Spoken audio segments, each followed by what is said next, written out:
环境部有告要扩大开发范围，应该是环评相关的认定标准。过去是干那重要湿地才需要做环评，即马是佮增加野生动物保护区、佮特定农业区等所在。另外，山坡地开发超过15公顷块嘛，拢爱先做环评。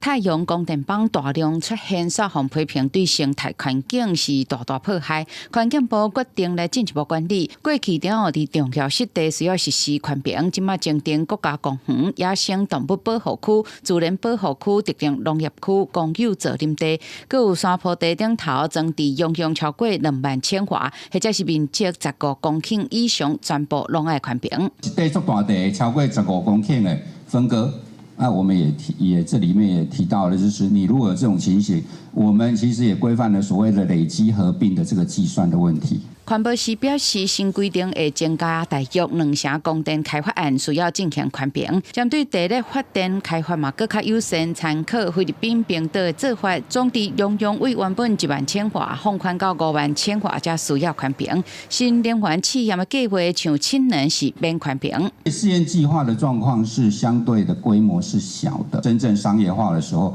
就会进到了我们的所谓的这些发电设施的环评里面去。环团肯定修法方向，但认为环评只是把关机制之一，要保护国土和环境生态，必须要跨部会。个案的环评不足以解决光电的区位选址，还有设置总量的累积效应的问题。